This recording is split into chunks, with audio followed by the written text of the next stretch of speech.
Thank you, Jose. Good morning. I really appreciate all of you coming. With the great leadership of Roy Whitehead, this year we will again raise more than $100 million. That's phenomenal.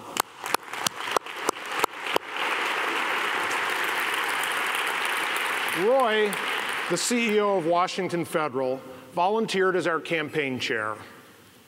Roy, not only have you worked tirelessly, but you've done it with grace and wit.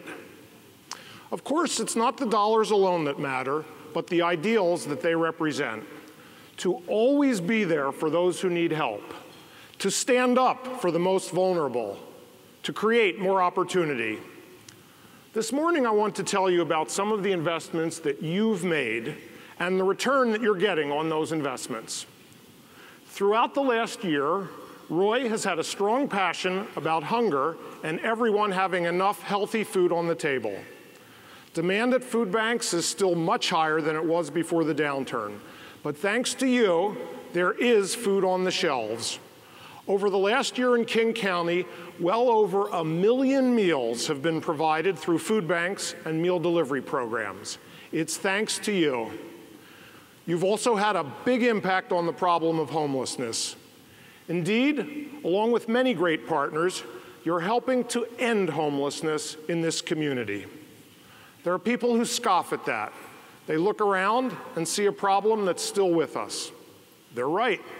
There is more to do. But so much has already been accomplished.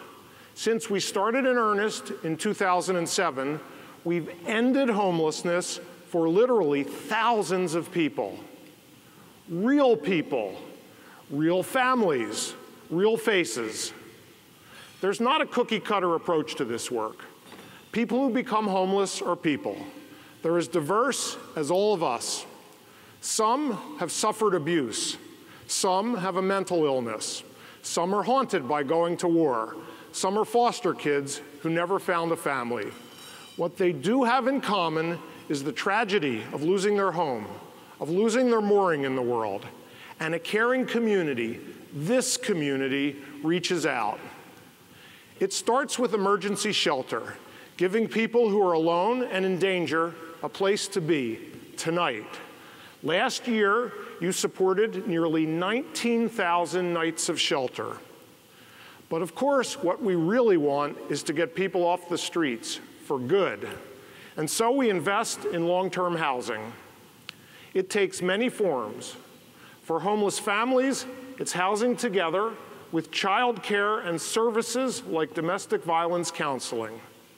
For youth, we invest in housing, education, and developing life skills. Finally, for adults living the nightmare of long-term homelessness, we invest in housing and support services. Two examples in the last year are Gossett Place up in the University District and Avalon Place in West Seattle. These bring the total number of new housing units in King County to 1,681 just since 2007. King County just finished a study of the financial return of getting people permanently housed after prolonged homelessness. It looked at 117 people before and after they got housed.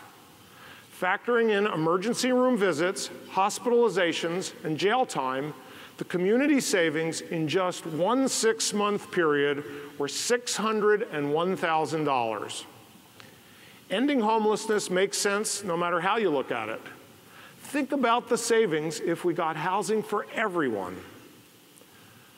A thing I love about my job is that I get to be a part of finding solutions for problems that appear to be intractable.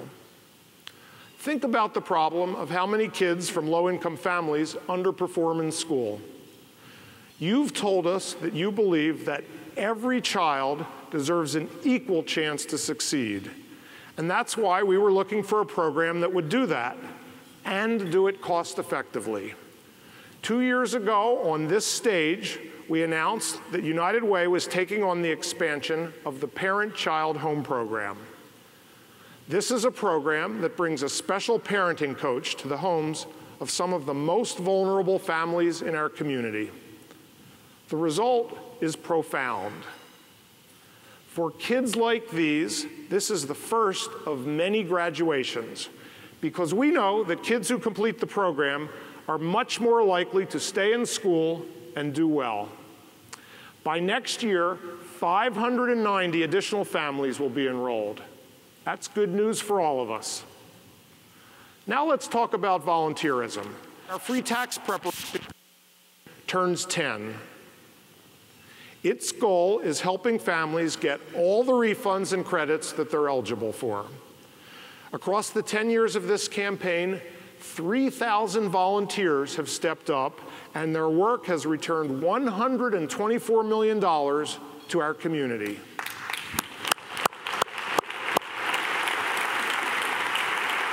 It's a prime example of the power of volunteerism, and it's why we gave the tax volunteers this year's Volunteer of the Year Award. It's outstanding.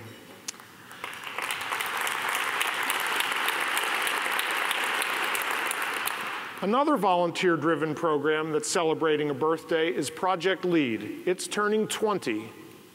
20 years ago, it was clear that King County was becoming more and more diverse. Project LEAD recruits people of color for nonprofit boards and other leadership positions so that our community can draw on all of its sources of strength.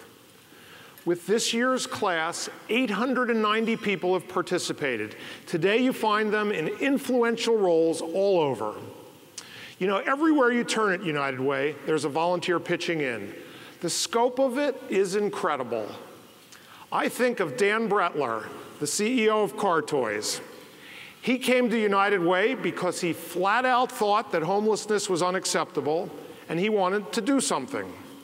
He has become one of this community's real experts on the issue, and the hours he has put into getting other people involved and getting things done, it's truly inspiring. Or take Molly Nordstrom. When the recession started, Molly led a task force on how we should respond. She got out in the community and met people who had been hard hit and heard their stories. She later agreed to be part of a climb of Mount Rainier to raise money for United Way's response. I can tell you that was challenging and scary. But Molly's attitude was that her fears were nothing compared to those of people who were losing their jobs and homes. There are so many other people I could talk about. It's such a wonderful privilege for me to work on a daily basis with such dedicated and selfless volunteers.